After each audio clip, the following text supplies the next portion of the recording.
নমস্কার, সবাইকে স্বাগত জানাচ্ছি এখনকার আমাদের এই বিশেষ অনুষ্ঠান অশরীরী, দ্য প্যারানর্মাল অ্যাক্টিভিটিস।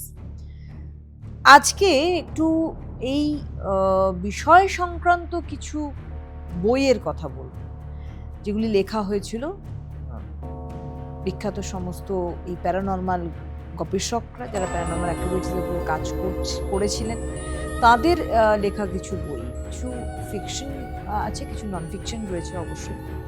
একটু একটু করে সেগুলো নিয়ে আজকে আমরা তথ্য দেওয়ার চেষ্টা করব আমার আজকে এই অনুষ্ঠানে। প্রথমত বলবো যে দ্য প্যারানর্মাল অ্যাক্টিভিটিস, প্যারাসাইকোলজিস্টদের একটা বিশাল বড় অবদান রয়েছে এই বিষয়ের ওপরে, যে তারা গবেষণা চালিয়ে যাচ্ছে তার জন্য। প্যারানর্মাল ইনভেস্টিগেশন সংক্রান্ত, অর্থাৎ প্যারানর্মাল অনুসন্ধানকারী একটা দিক বলতে পারি সংক্রান্ত নন ফিকশন একটি বই রয়েছে। সেই বইটি হচ্ছে paranormal investigator, true accounts of the paranormal. এটা লিখেছিলেন হচ্ছে সেই সময় স্টিফেন ডেভিড ল্যাঙ্কাস্টার। তো স্টিফেন ডেভিড ল্যাঙ্কাস্টার তিনি বলেছিলেন যে তার জীবনে 8টা বাস্তব ঘটনা নিয়ে কিন্তু এই বইটি লেখা হয়েছিল, এই paranormal investigator true accounts of the paranormal বইটি। একদম প্রপার 8টা বাস্তব ঘটনা, একদম মানে রিয়াল ঘটনা নিয়ে কিন্তু বইটি লেখা হয়েছিল, নন ফিকশন। এবং এছাড়া অবশ্যই আরেকটি বইয়ের কথা বলবো, সেই বইটিও কিন্তু, যেটা নামের মধ্যে আপনারা বুঝতে পারবেন যে কি আছে, the truth behind ghosts, mediums and psychic phenomena. বুঝতেই পারছেন নামটার মধ্যে লুকিয়ে রয়েছে the truth behind ghosts, mediums and psychic phenomena. এবং এই বইটি বিশেষ করে যিনি লিখেছিলেন, তিনি একটা জিনিস প্রমাণ করার চেষ্টা করেছিলেন যে প্যারানর্মাল অ্যাক্টিভিটিস, বেসিক্যালি প্যারানর্মাল অ্যাক্টিভিটিসের বাস্তবিকতা কোথায় রয়েছে, এরও একটা বাস্তবিক দিক রয়েছে। এই নয় যে সবসময় অলৌকিক, অশরীরী বলছে মানে একটা অলৌকিক, সেটা কিন্তু নয়। প্যারানর্মাল অ্যাক্টিভিটিসের উপরে এই রন রোডসের লেখা, এটা একটা বিখ্যাত বই বলবো, যে the truth behind ghosts, mediums and psychic phenomena, Ron রোডসের লেখা। ইনি রীতিমতো প্যারানর্মাল অ্যাক্টিভিটিসের যে ঘটনাবলী রয়েছে তার একটা যুক্তিযুক্ত ব্যাখ্যা দিয়েছেন, যে এর সঙ্গে একটা যৌক্তিকতা রয়েছে। এটা এ নয় যে শুধুমাত্র আমাদের চিন্তা ভাবনা, আমাদের কিছু মানসিক একটা অবস্থানগত পরিবর্তন, প্যারানর্মাল অ্যাক্টিভিটিস, যা আমরা অনুভব করি যে হয়তো বা এই ঘটনা ঘটছে আমার মনের ভুল, তা নয়। এর একদম যৌক্তিকতা নিয়ে উনি ব্যাখ্যা দিয়েছিলেন কিন্তু এই বইটিতে।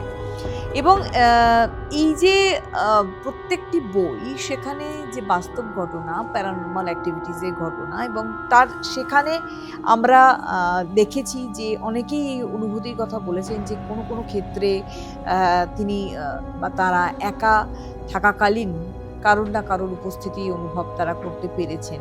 আবার অনেকে এই কথাও অনেকে বলতে শোনা গেছে যে কোনোভাবে তাদের সঙ্গে রিলেট করার চেষ্টা করছে কোনো একটা বিশেষ শক্তি, সেই স্পিরিট। দেখুন, স্পিরিট নেগেটিভ হতে পারে, স্পিরিট পজিটিভও হতে পারে। এবারে আমরা জাগতিক জগতের জীব, সুতরাং আমাদের পক্ষে ওই জায়গাটা রিচ করাটা খুব মুশকিল। আমরা যদি একদম আধ্যাত্মিক জায়গার দিকে পৌঁছে যাই, মুনি ঋষিদের অবস্থানে, আমি এই জায়গা থেকে কেন যাচ্ছি কথা বলার পিছনে কারণ আছে। সেখানে দেখবেন আমরা বলি যে মুনি ঋষিদের সময় বা আমাদের প্রাচীন গ্রন্থেতেও কিন্তু এই ধরনের কিছু অশরীরীর উপস্থিতির কথা উল্লেখ রয়েছে বা পাওয়া যায়। গল্প কথা তো পাওয়া যায়, বিজ্ঞানের এরকম বিষয়, আমরা তো কল্পবিজ্ঞানের বিষয়ে আলোচনা করি এখনকার সময়, কিন্তু তৎকালীন সময় পাওয়া যায় যে কিছু না কিছু শক্তি যা আমাদেরকে পজিটিভ দিকে নিয়ে যেতে সাহায্য করে, অদ্ভুত অদ্ভুত কিছু ঘটনা যেগুলো আমাদের কাছে ব্যাখ্যার অতীত বলতে পারি আমরা, আমাদের চারপাশে ঘটে থাকে। এই প্যারানর্মাল অ্যাক্টিভিটি সম্পর্কিতও কিন্তু কিছু বই রয়েছে, নর্মালি প্যারানর্মাল অ্যাক্টিভিটির উপরে আমরা দেখেছি মুভি তৈরি হয়েছে এবং সেই ঘটনা অনুসন্ধান করতে গিয়ে দেখা গেছে প্যারানর্মাল অ্যাক্টিভিটি বইয়ের মধ্যে সম্ভবত 2007 সালে প্যারানর্মাল অ্যাক্টিভিটি যে বইগুলি ছিল তার উপরে কিন্তু মুভিও তৈরি করা হয়েছিল এবং নন ফিকশন মুভি এবং ফিকশন বই বা নন ফিকশন বই বা ফিকশন বই এই প্রত্যেকটি ক্ষেত্রে কিন্তু আমরা একটা তথ্য পাওয়ার চেষ্টা করতে দেখেছি প্যারানর্মাল যারা সাইকোলজিস্ট রয়েছেন তাদেরকে বা ছিলেন সেই সময় তারা খোঁজার চেষ্টা করেছে যে ঘটনা তাদের আশপাশে ঘটেছে বা তাদের শোনা কথা আদৌ এগুলো হয় কি হয় না। প্যারানর্মাল অ্যাক্টিভিটি 2007 সালে জনপ্রিয় একটি হরর মুভি, যেটা প্যারানর্মাল অ্যাক্টিভিটি যে সিরিজ বই রয়েছে তার মধ্যে থেকে এটি বানানো হয়েছিল এবং এই প্যারানর্মাল অ্যাক্টিভিটি নামে কিন্তু 2007 কেন, এর পরে কিন্তু আরও সিরিজ নিয়ে মুভি হয়েছে, নামটা একই ছিল, the paranormal activity. Paranormal academy বা প্যারানর্মাল স্কুল এ ধরনের ফিকশন সিরিজগুলোতে কিন্তু আমরা দেখেছি যে সাধারণত প্যারানর্মাল বিষয় নিয়ে কাজ করেছে।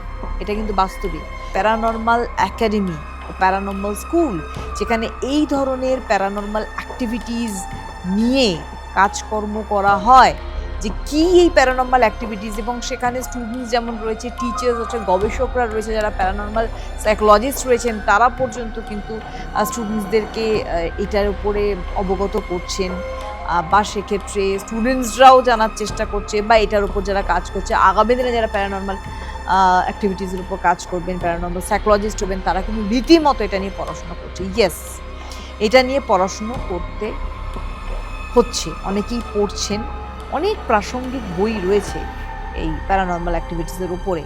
এটা একটা বিস্তৃত সাবজেক্ট। অশরীরী দ্য প্যারানর্মাল অ্যাক্টিভিটিস এই অনুষ্ঠানটির মধ্যে আমি বহুবার করে মুভিগুলোর কথা বলেছি এবং যেগুলো সত্য ঘটনা অবলম্বনে তৈরি হয়েছিল। দেখুন, কোনো মুভি যখন তৈরি হচ্ছে, সেই মুভিটা কিছু ক্ষেত্রে তো আমাদের কি বলবো, একদিক দিয়ে বেনিফিশিয়াল করা হয়, তার কারণ হচ্ছে যাতে দর্শক দেখে। আমাদের তো একটা লাভ্যাংশের জায়গাও রয়েছে, কিন্তু সেই লাভ্যাংশের জায়গাটাকে রেখে গল্পকে কিন্তু অক্ষত রাখা রয়েছে, যেটা একদম চূড়ান্ত বাস্তব থেকে আনা। যেই বইগুলির কথা বললাম, এই বইগুলির ভিতরে এই কী বাস্তব ঘটনার সম্মুখীন হয়েছিলেন লেখক এবং তার পরবর্তীতে বইগুলি লেখা হয়েছে, আমরা এক এক করে সেই বিষয়গুলি আপনাদের সামনে আমাদের এই অনুষ্ঠানে তুলে ধরার আমি চেষ্টা করব। আপাতত বিদায় নেব। পরবর্তী এপিসোডে আবারও আমরা আলোচনা করব নির্দিষ্ট কিছু বিষয় নিয়ে, প্যারানর্মাল অ্যাক্টিভিটিস কীভাবে হচ্ছে আর কীভাবে বাস্তব ঘটনা সামনে আসছে, এই ধরনের অশরীরী ঘটনা। আপাতত বিদায় নিচ্ছি। নমস্কার।